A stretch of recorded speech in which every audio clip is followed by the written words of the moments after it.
ನೋಡು ನೋಡಯ್ಯ ಕಾಂತಾರ ಚೆಲ್ವಾರುಡಿಯ ವೀರ ಸಿಂಧೂರ ನೋಡು ನೋಡು ನೋಡು ಬಾವಯ್ಯ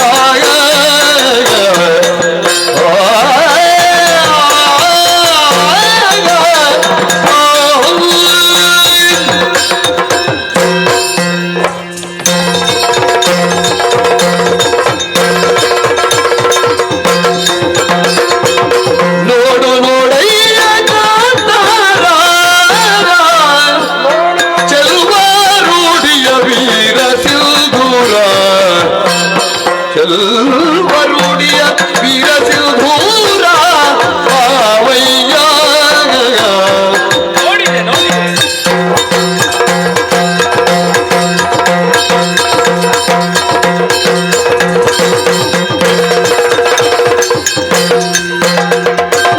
ನಿರುಕಿಸೆ ರುದ್ರ ಭಯಾನಕ ಸುತ್ತ ನಿರುಕಿಸೆ ರುದ್ರ ಭಯಾನಕ ಸುತ್ತ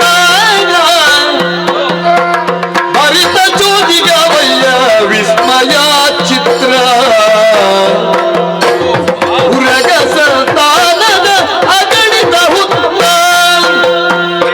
ಉರಗ ಸಂತಾನದ ಅಗಣಿತ ಹುತ್ತ ಮನದ ಮೃದಂಗ ನಿನಾದದ ಮುತ್ತ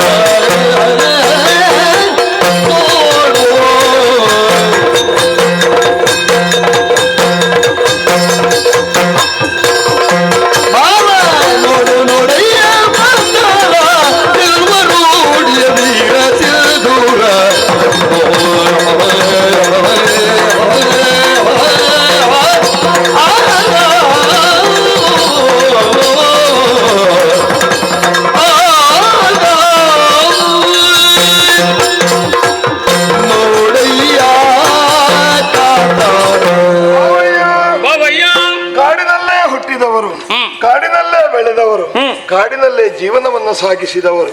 ನಿಮಗೆ ಕಾಡಿನ ಪರಿಚಯದ ಅವಶ್ಯಕತೆ ಇದೆಯೋ? ಇಲ್ಲ ಕೃಷ್ಣ. ಆದರೂ ನಿನ್ನನ್ನು ಕರೆದುಕೊಂಡು ಬಂದೆ. ಯಾಕೆ? ಕೆಲವೊಂದು ಸಿದ್ಧಿಸುವುದಕ್ಕಾಗಿ ನಾವು ಕಾಡನ್ನು ಸೇರಬೇಕಾಗ್ತದೆ. ಓಹೋ, ನೋಡಿದ್ಯಾ? ಈ ವನವನ್ನೊಮ್ಮೆ ನೋಡು. ನೋಡ್ತಾ ಇದ್ದೇನೆ ಕೃಷ್ಣ. ಲೋಕಬಾಂಧವನಾದಂತಹ ಸೂರ್ಯದೇವನ ಪ್ರಭೆ ಕೆಲವೊಂದು ಕಡೆಗಳಿಗೆ ಬೀಳುವುದೇ ಇಲ್ಲ. ಹಾಗೆಂದು ಗಾಢಾಂಧಕಾರ ಕವಿದಿದ್ರು ಕೆಲವೊಂದು ಕಡೆಯಲ್ಲಿ ರುದ್ರ ರಮಣೀಯ ದೃಶ್ಯಗಳು ಮನಸ್ಸನ್ನು, ಕೆಲವು ಕಡೆಯಲ್ಲಿ ಸೂರ್ಯಗೊಳ್ಳುತ್ತದೆ. ಹಬ್ಬಿ ನಿಂತಹ ಬಳ್ಳಿಗಳು, ಬೆಳೆದು ನಿಂತ ಮರಗಳು, ಇದೆಲ್ಲವನ್ನು ದಾಟಿ ಮುಂದೆ ಮುಂದೆ ಬರುವಾಗ ಅಲ್ಲಲ್ಲಿ ಬೆಳೆದು ನಿಂತ ಹುತ್ತಗಳು. ಹಾಗಿದ್ರೆ ನಾಗ ಸಂತತಿ ಇಲ್ಲಿ ಹೆಚ್ಚಾಗಿ ಇದೆ. ಹರಿದಾಡುವ ಹಾವುಗಳಿವೆ. ಈ ಪ್ರದೇಶ ಯಾವುದು ಗೊತ್ತಾ? ಯಾವುದು? ಇದೇ ಕಾಂಡವವನ್ನು ಒಲೆಯದುವೆ ಮಧ್ಯಮ ಪಾಂಡವನಾದೆ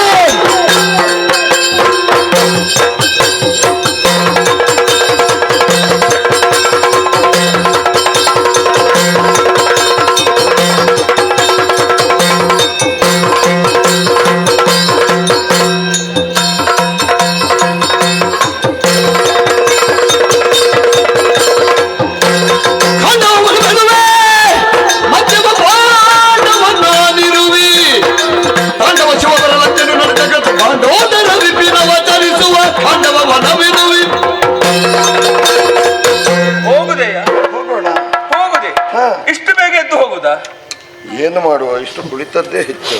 ಹಾಗಲ್ಲ ಕೃಷ್ಣ, ವಿಪಿನಕ್ಕ ಮುಂದೆ ಹೋಗುವ ಅಂತ ಹೇಳುತ್ತಾ ಇರುವೆ.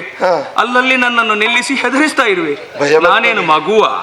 ಹಾಗೇನು ಅಲ್ಲ. ಆದ್ರೂ ಕಾಡು ಅಂದ್ರೆ ಭಯಾನಕವಾಗಿದೆ. ಬೇಕೋ ಬೇಡುವ? ಖಾಂಡವನ ಅಂತ ಹೇಳುತ್ತಾ ಇರುವೆ. ನಾನ್ಯಾರು ಕೃಷ್ಣ? ಮಧ್ಯಮ ಪಾಂಡವ. ನನಗೇನು ಭಯ ಇಲ್ಲ. ಯಾಕೆ ಭಯ ಇಲ್ಲ ಅಂತ ಕೇಳಿದ್ರೆ, ನೀನು ಹೇಳಿದಾಗೆ ಮೊದಲೇ ಕಾಡನ್ನು ಸುತ್ತಿದವರು, ಕಾಡಿನ ಎಲ್ಲಾ ಪರಿಚಯ ನಮಗಿದೆ. ಮತ್ತೆ ಆ ತಾಂಡವ ಶಿವ ಬಂದ್ರು ಕೂಡ ಭಯ ಪಡುವವ ನಾನಲ್ಲ. ಯಾಕೆ ಅಂತ ಕೇಳಿದ್ರೆ, ಜಗಬಾಂಡೋದ್ಧರನ ಅಂತ ನೀನು ನನ್ನ ಜೊತೆ ಇರುವಾಗ ನನಗೆ ಭಯವೇ ಇಲ್ಲ. ನೀನು ಯಾವಾಗ ನಮಗೆ ಸಿಕ್ಕಿದ್ದೀಯೋ ಅಂದಿನಿಂದ ಇಂದಿನವರೆಗೆ ನಿನ್ನ ಸಂಘವನ್ನು ಬಿಟ್ಟು ದೂರ ಹೋಗುವುದಕ್ಕೆ ನನಗೆ ಮನಸ್ಸೂ ಇಲ್ಲ. ನಿನ್ನ ಮಾತನ್ನು ಕೇಳಬೇಕು, ನೀನು ಹೋಗುವಲ್ಲಿ ಬರಬೇಕು. ಅಲ್ಲದೆ ಹಸಿವೆ, ತ್ರಿಷೆ, ಬಾಯಾರಿಕೆ ಅದು ಯಾವುದೂ ನನಗಾಗುವುದಿಲ್ಲ ಕೃಷ್ಣ.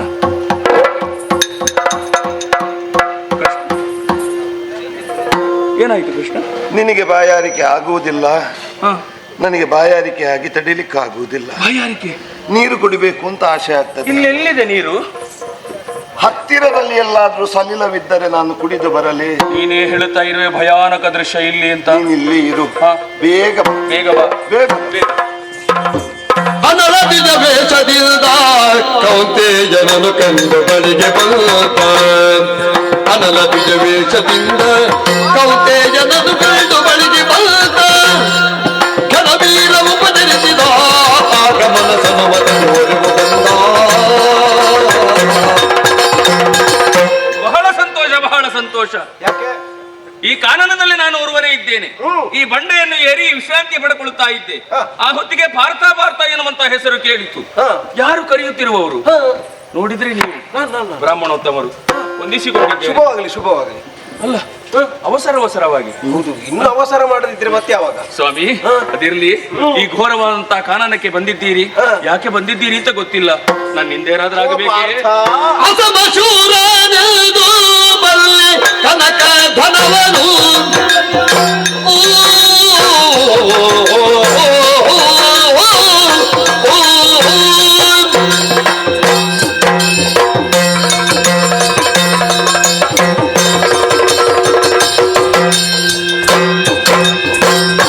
ಅಸಮಶೂರನೆಂದು ಬಲ್ಲೆ ಕನಕ ಧನವನು.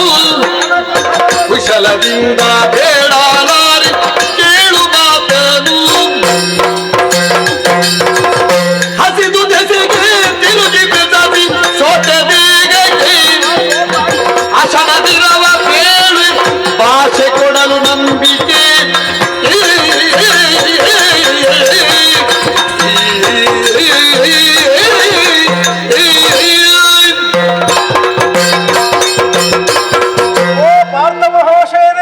ಬ್ರಾಹ್ಮಣೋತ್ತಮರೇ, ನೀನು ಭೂರಿ ವಿಕ್ರಮಿ ಎನ್ನುವುದನ್ನು ನಾನು ನಾನಾ ಕಡೆಗಳಲ್ಲಿ ಕೇಳಿದೆ. ಓಹೋ, ಆಡಿದರೆ ನಿನ್ನ ಜೊತೆ ಮಾತಾಡಬೇಕು ಎನ್ನುವ ಕಾರಣಕ್ಕಾಗಿ ಬಂದೆ.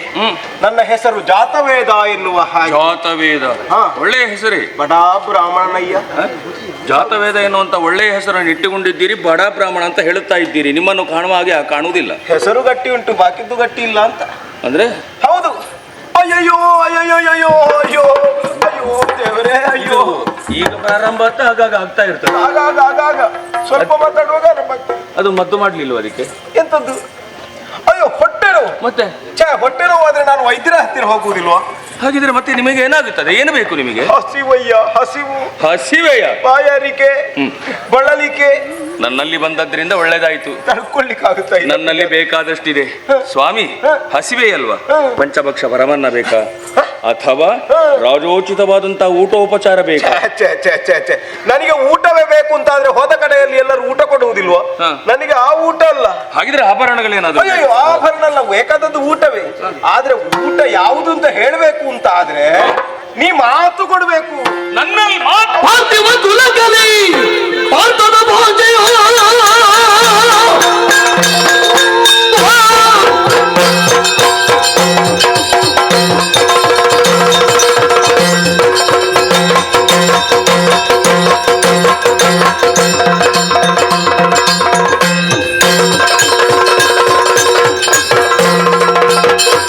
ಪಾರ್ಥಿವ ಕುಲಕಲಿ ಪಾರ್ಥದ ಭೋಜೆಯ ಕೀರ್ತಿಯ ನೀರಲಿ. ಧಾತ್ರಿಯ ಮರಳಿದ ಪ್ರಾರ್ಥನೆ ಸಲ್ಲಿಸುವೆ, ಆತ್ತರ ರಕ್ಷಿಸುವೆ. ಪಾರ್ಥಿವ ಕುಲ ಕಲಿಪಾರ್ಥ ನಾನು. ನನ್ನ ಕೀರ್ತಿಯ ಬಗ್ಗೆ ನೀವೇನು ತಿಳಿಯಲಿಲ್ಲ. ಓ ಸ್ವಾಮಿ, ನಿಮ್ಮಲ್ಲಿ ಗೌರವವಿದೆ. ನಿಮ್ಮ ಯಾವ ಪ್ರಾರ್ಥನೆ ಏನಿದೆಯೋ ಅದನ್ನು ಸಲ್ಲಿಸುವಂತ ಸಾಮರ್ಥ್ಯ ನನ್ನಿಲ್ಲಿದೆ. ನಿಮಗೆ ಮಾತು ಬೇಕಾದ ಕೊಡ್ತೇನೆ ವಚನ. ಏನು ಬೇಕು? ಹಾಗೆಯುವ ಕಾಲಕ ಕ್ಷಣ ವಾಸುದೇವನು ಬಂದು ಬಡದನು ವೇಷ ಧರಿಸಿದನು ತಾಪೇಳಲು. ಇನ್ನೂ ಬೇಕಾ ಸ್ವಾಮಿ ವೇಷ? ಬೇಡ ಸ್ವಾಮಿ ವೇಷ. ಶಿಖಿಯು ಮೈದೂರ್ದ ಕ್ಲೇಶವನು ವಿಸ್ತರಿಸಿ ವಿಪಿನವ ತೋಷ ಸಂತೋಷದಿಂಬಕ್ಷಿಸುವೆ ನಾದೊಡೆ ಆಸುರೇಶನು ವರ್ಷ ಸುರಿಸುವ ಪಥವ ಕಾಣೆನು ಕಾಣೆನು ಓ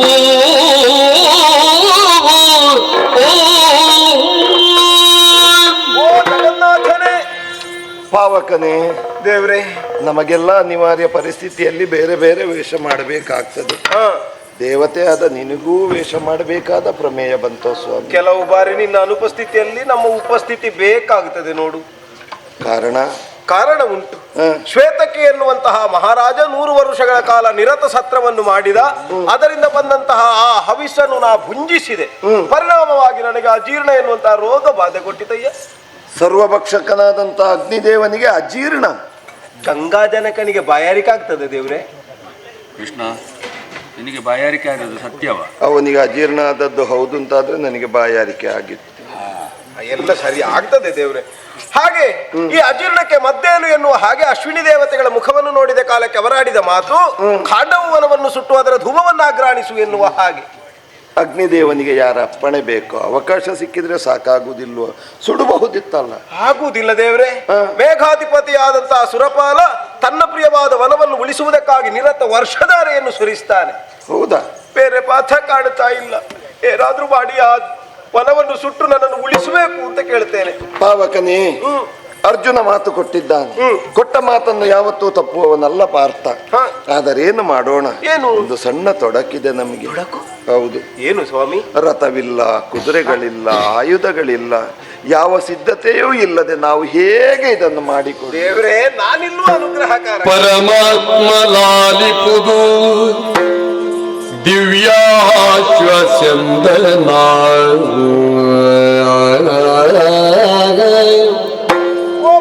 ಪರಮಾತ್ಮ ಲಾಲಿಪುದು ದಿವ್ಯಾಶ್ವಸ್ಯಂದನವ ಧರಣಿಯೊಳಗತಿ ಜಯದ ಗಾಂಧೀವನು ಮತ್ತೆ ಸುರುಚಿರದ ಅಕ್ಷಯದ ತೋಡೀರವನು ಮುದದಿ ನರನಿಗೆ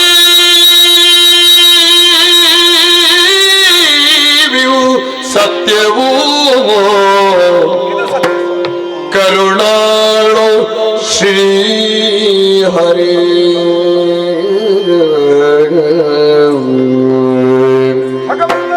ಕರುಣಾಳು ಶ್ರೀ ಹರಿಯೇ ನಿನ್ನ ಕರಕೀಯುವೆನು ವರ ಸುದರ್ಶನ ಚಕ್ರ ಪೊರೆಯುವುದೆಲ್ಲನು ಎನ್ನುತ್ತಾಗ ಹರುಷದೆಲ್ಲವನು ಚೌರಿ ಕೌತೇಯರಿಗೆ ಪಾವಕನು ಕರುಣಿಸಲು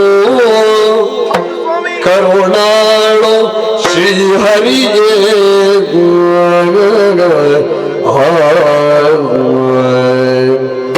ಪರಮಾತ್ಮ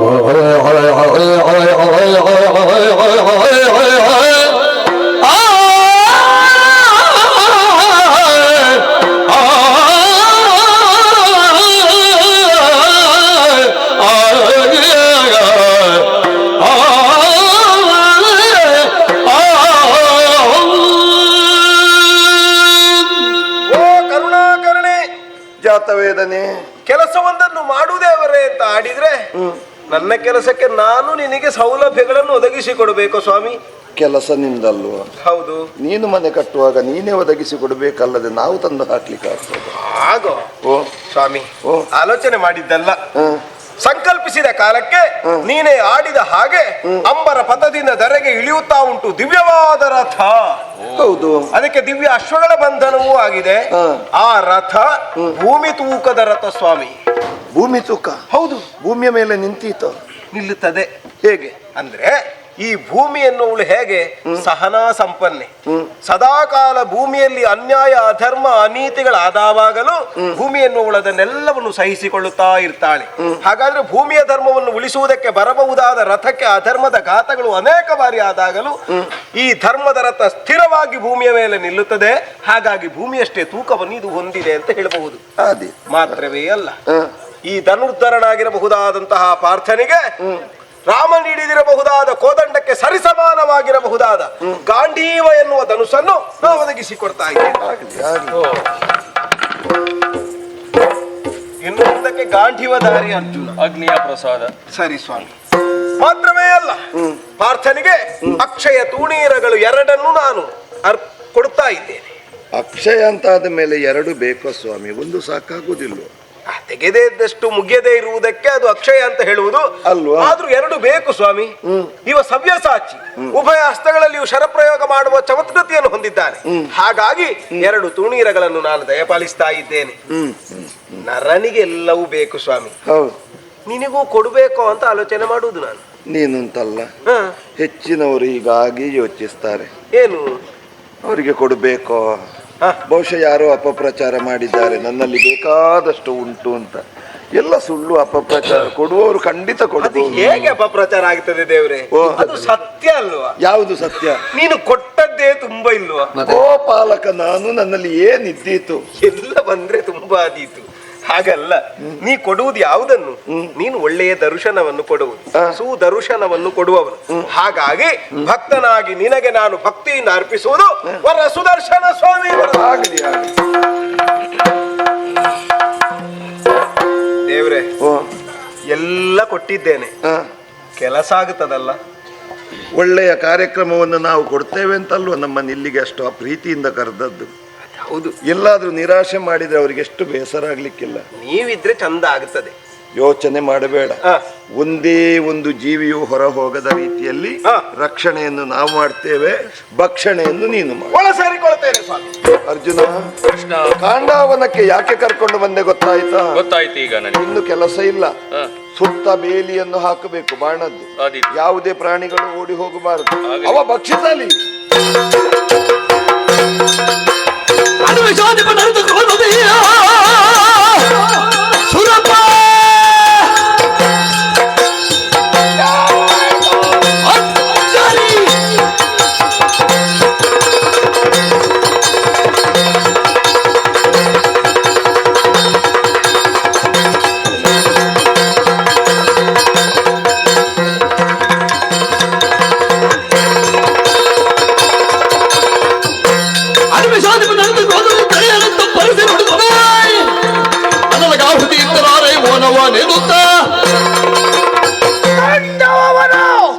ನನ್ನ ಅಧಿಕಾರಕ್ಕೆ ಒಳಪಟ್ಟದ್ದು ನೋಡಿದಾಗ ಹೊತ್ತಿ ಉರಿಯುತ್ತಾ ಉಂಟು. ಎಷ್ಟೋ ಮರ ಗಿಡಗಳು ಸುಟ್ಟು ಹೋಗ್ತವೆ, ಮೂಕ ಪ್ರಾಣಿಗಳು ಸಾಯ್ತಾ ಇದ್ದಾವೆ. ನನ್ನ ಮಿತ್ರ ರಕ್ಷಕ ಅವನನ್ನು ಬದುಕಿಸಬೇಕಾಗಿದೆ. ಏನು ಮಾಡಿ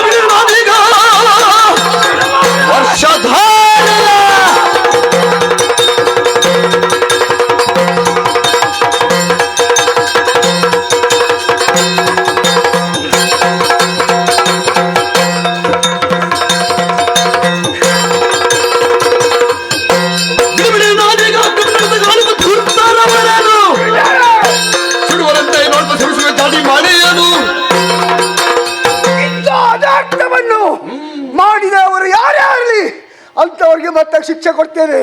ಗುಡುಗು ಸಿಡಿಲು ಮಳೆ ಬೀಸಿ ನಂಗೆ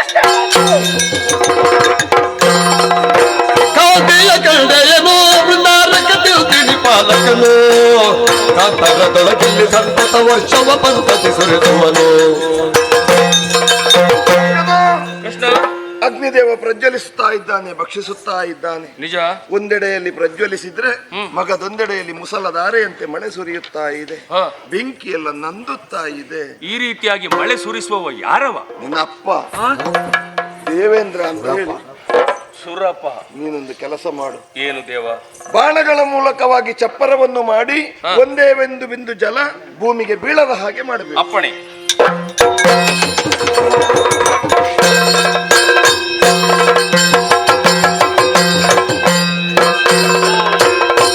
ಕದನ ಕೊದಗಿ ಬಂದೆಯ ಬಲ ಅಂದಲಾರೆ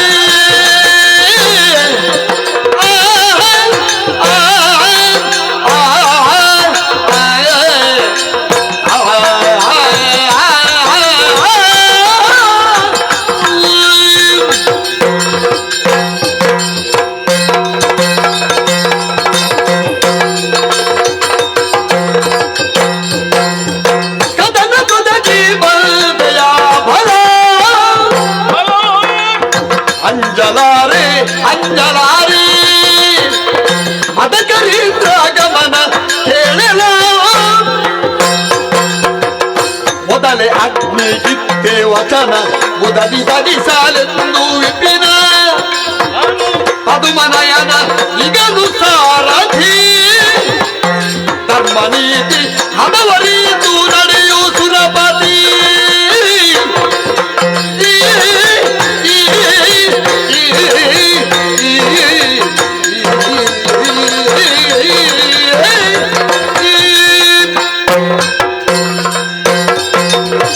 ಕದನ ಕೊದಗಿ ಬಂದಯ ಹೌದು. ಮದಕರೀಂದ್ರ ಗಮನ ನೀನು ಹಾ ದೇವಲೋಕವಾಸಿ ಇದ್ದೀಯ ಹಾ ಸುರಪ ಏನು ಯುದ್ಧಕ್ಕೆ ನಾನು ಅಂಜಲಾರೆ ಮತ್ತೇನು? ಯಾಕೆಂತ